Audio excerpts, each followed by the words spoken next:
Hello everyone, welcome to my एक्सर्साइजमा mini ब्लगमा। आज चाहिँ स्पेसल डे, यानि कि मेरो दिदीको बर्थडे। अनि दिदी चाहिँ को भन्दाखेरि चाहिँ मेरो पछाडि आउँदै हुनुहुन्छ फुरुक फुरुक पर्दै है। दिदीलाई चाहिँ ह्याप्पी बर्थडे टु यु। अनि हामी चाहिँ सामान किन्न जाँदैछौँ। पानी परिरहेको थियो नि त, त्यही भएर दिदीले छाता पनि झोलामा बोकेर आउँदै हुनुहुन्छ।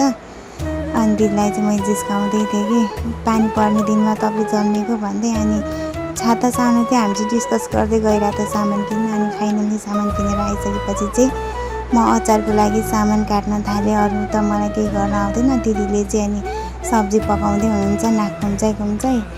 अनि गङ्गा दिदीलाई चाहिँ सामान छैन रहेछ भनेर अनि रुममा पठाएर अनि मैले चाहिँ केक ल्याइदिएको थिएँ कि सरप्राइजको लागि। अब अरू त केही पनि दिन सकिँदैन, के गर्नु। यो चाहिँ स्यालेरी पनि आएको थिएन नि त। अनि यो चाहिँ एकदम गरिबीको बर्थडे हो, त्यही भन्नुपर्छ। स्यालेरी नि आएकै थिएन, अनि पैसा नि थिएन।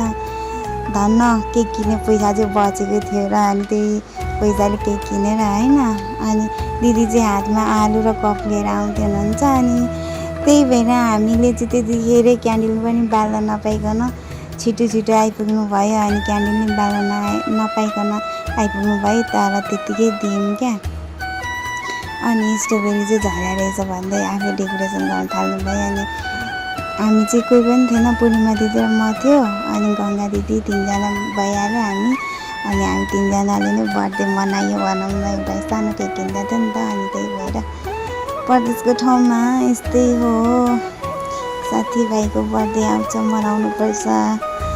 अनि जिस्काउँदै गर्न अनि मैले चाहिँ अनि क्यान्डल नि दिदीलाई नै बाल्न लगायो। क्यान्डल बालिसकेपछि हामी चाहिँ फुरुक गर्दै बर्थडे मनायो है। के गर्नु, यस्तै परदेशको बर्थडे त हो। अब भनेको जस्तो राम्रो त कहाँ मनाउन सकिन्छ र। अनि दिदीहरूले चाहिँ उहाँ रेडी गर्दै हुनुहुन्छ, म चाहिँ एकदम भ्लग बनाउँछु भन्दै जिस्काउँदै भिडियो बनाइरहेको थिएँ। अनि दिदीले चाहिँ फाइनली केक काट्ने क्रम पनि सकियो।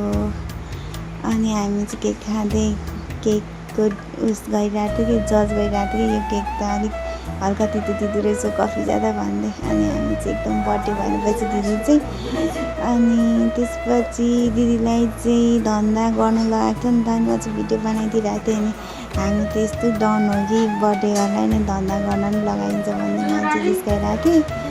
अनि त्यसपछि अनि दिदीले चाहिँ अनि फोटो पनि खिच्यो नि त एक दुईवटा केकको।